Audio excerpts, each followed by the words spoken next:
Hey everybody, it's me, your Uncle Herbie, and this is another episode of Wisdom After the Fall.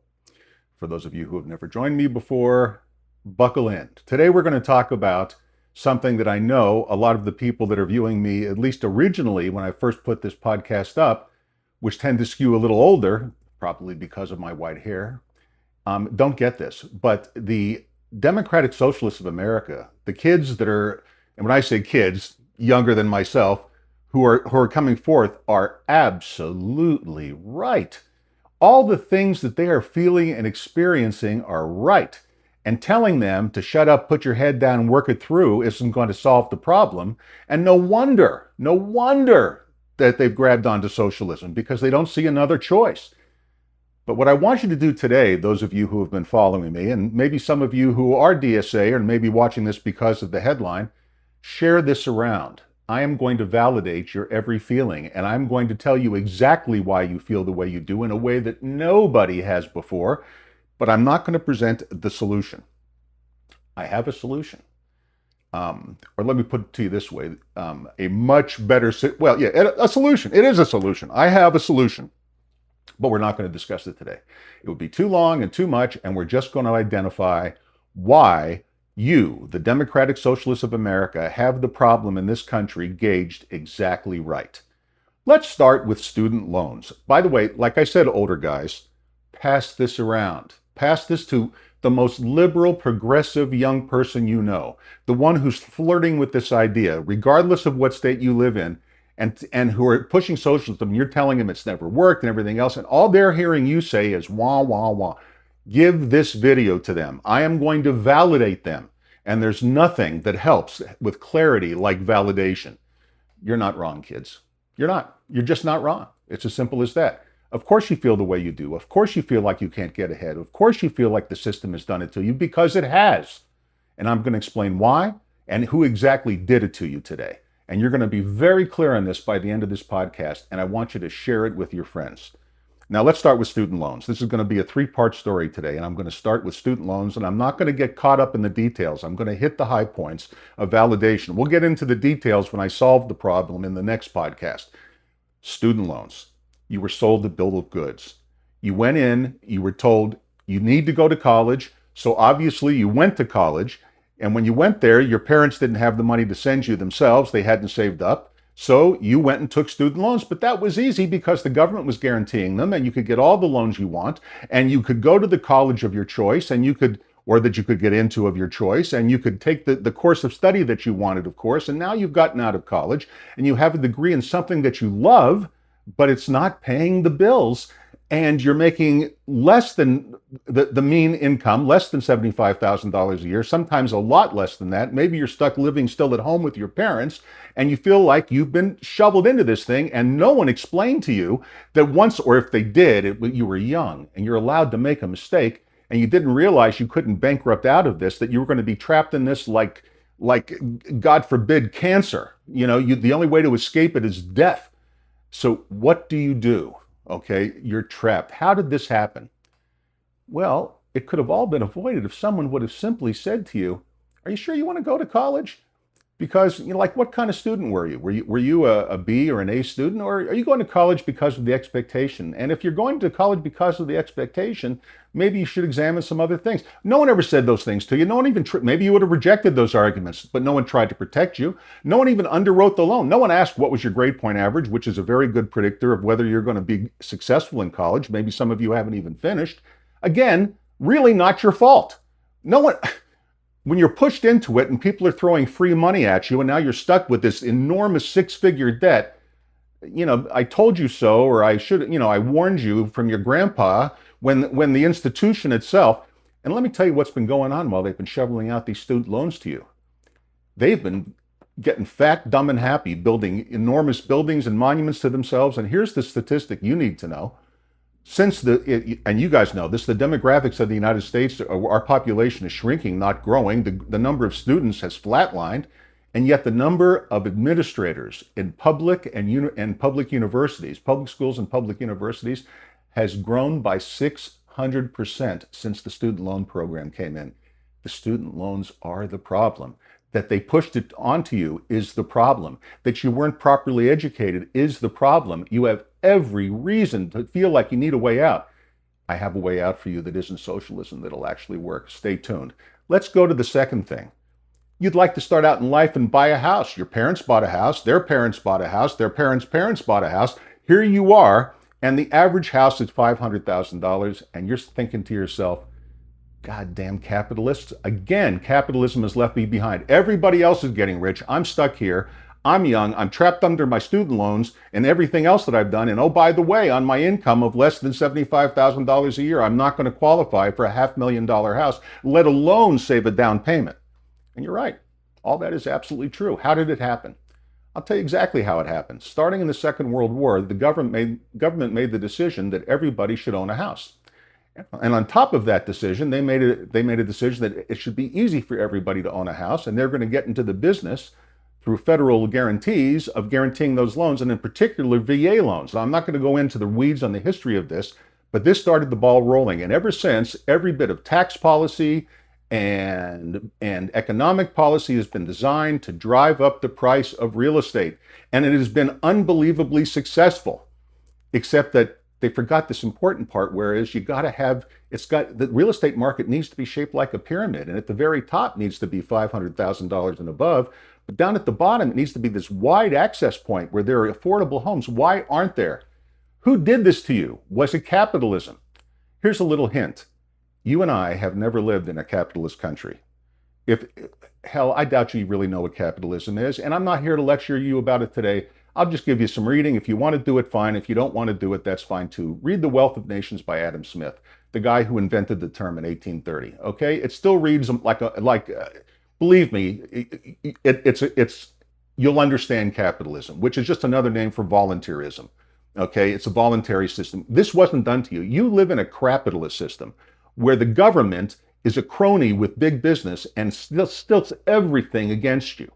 And there's a cure for this. And I'm going to help you, but it isn't capital. You've never had a chance to live in a capitalist country. You live in a social welfare state that's set up like a half-assed socialist, half-assed democratic. But what it really is a system of the elites that oppresses you, and they all do it while smiling and telling you it's for your own good.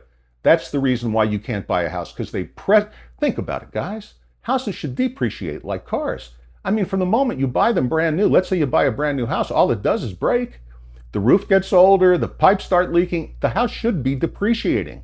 The land underneath it may be appreciating, but the house itself shouldn't be. Why is the house appreciating? I know we all just assume that houses go up in value. They do it because the whole system is rigged that way, which shuts you out. There's a way to fix that. I know what it is. I'm going to tell you in the next episode. And we're going to go to the third thing, and I saved this for last. When the founders set up our country, they intentionally set it up as a republic and not a democracy. And they did that by making it only those people eligible to vote were male who owned property. Now, obviously, the male thing had to go out the window. Thank God. We got rid of that in 1913. But we kind of threw out the baby with the bathwater. The whole idea, in those days, by the way, back then, when our economy was basically agricultural, and 80% of the population worked in farming one way or another to feed the 100%, and they were still using, mules and oxen and everything. 70% of the people already owned land, so most people voted. Okay, but because in those days there was no income tax before 1913, there was no income tax, so there was tax on various assets, your land, so on and so forth, and tariffs on foreign duties. But it made the effective management of the country something that everybody was interested in, because everybody had a piece of the action, because everybody owned, and here's the key words, private property. Okay, it's not important whether the private property is real estate. It just happened to be back then in the agrarian times it would have been real estate. Today it wouldn't be realistic, especially with the way house prices are, to require you to own a piece of land to vote. I'm here to tell you that the reason that you're falling behind, I want to start with a very interesting statistic. And figures lie and liars figure. So I want you to fact check me, and I want you to make double, triple sure that what I'm telling you is true, but you're being lied to by a lot of people on the right and the left. Here is the statistic. The total net worth of every American together, roughly 340 million of us, is about $184 trillion. Okay, we have together in our houses, our cars, our 401ks, our bank accounts, collectively about $184 trillion. Of that $184 trillion, big number, okay, we're a rich, rich country. Okay, don't kid yourself. But of that 184 trillion, the percentage that's owned by people who earn less than the median income of 75,000 or below, the bottom 50% of the country owns $4 trillion of it. 4 trillion of the 184. Now that is why you feel like you're falling behind, because you are. If you're in that bottom income tier and you're making less than $75,000 a year, and God forbid that you're educated on top of that and you feel like you should be making more, the feelings of betrayal, I get it. I get why you're angry. You're right. And here's another part of the statistic. Blaming the billionaires is a bunch of bullshit. The collective worth of all the billionaires in America, all the billionaires, every last one of them, including the one trillionaire, together is about $8 trillion. The other 164 trillion is in the hands of the upper middle class. And it's mostly in the form of real estate, but also 401ks. The middle class is where the money is, and that's why they're really coming for you if you're in the middle class. Don't kid yourself. You can take all 8 trillion of the billionaires and all you'll do is put a lot of people out of work and we'll still be in the same ugly boat we're in. Don't buy that argument. Most of the wealth of this, and fact check me, kids, fact check me, okay?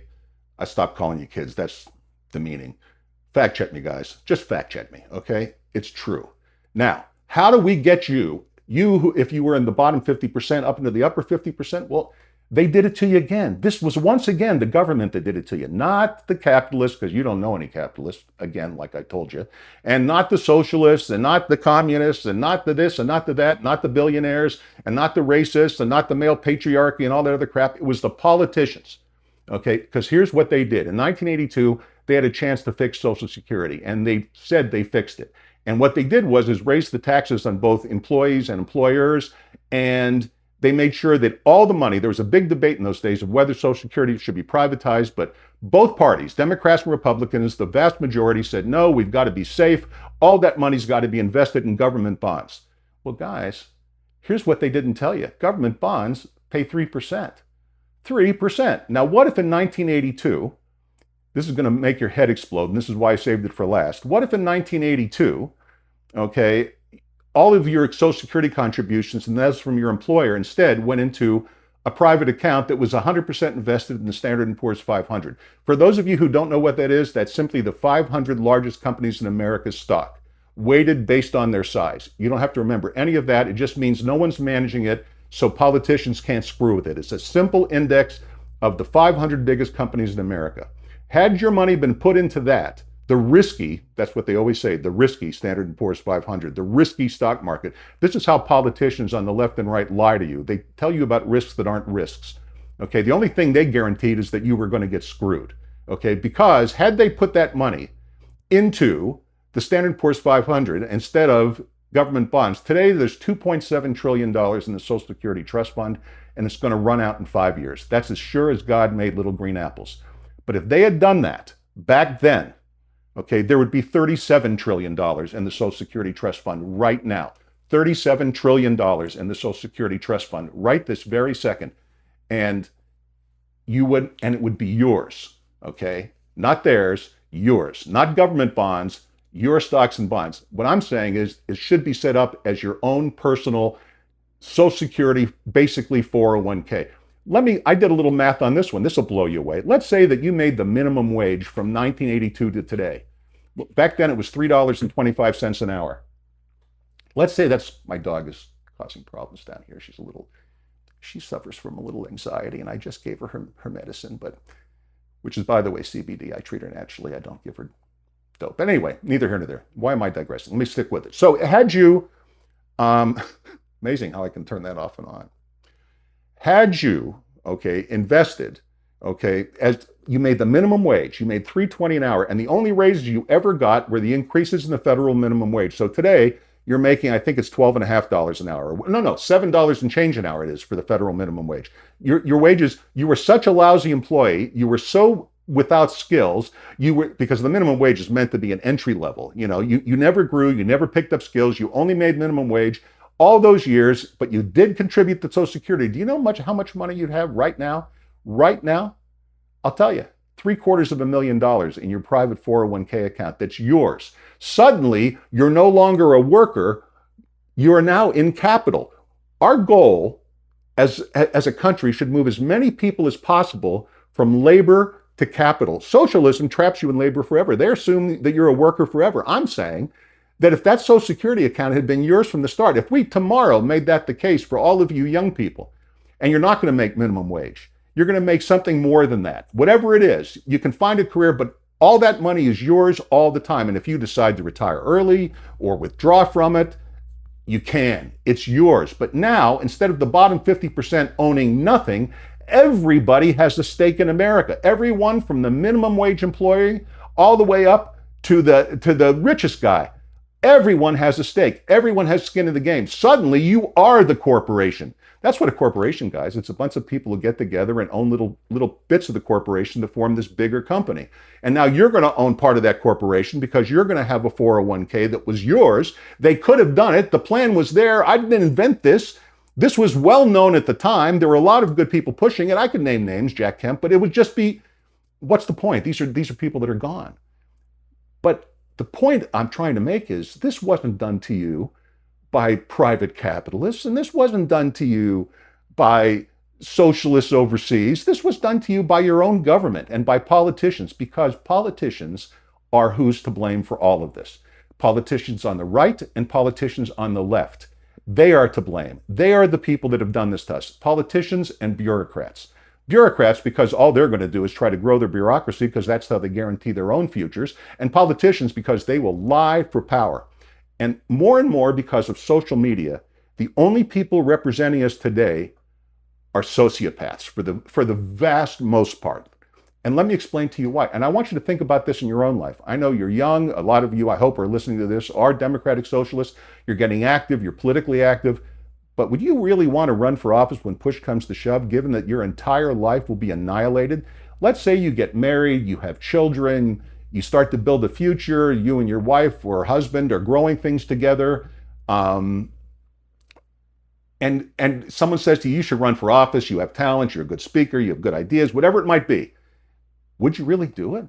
Because they're going to do to you what they did to Graham Plattner and Brett Kavanaugh on the left and right. They're going to shred you. They're going to find every single thing you've ever said or done forever. And some of it's pretty, let me tell you a little secret, guys.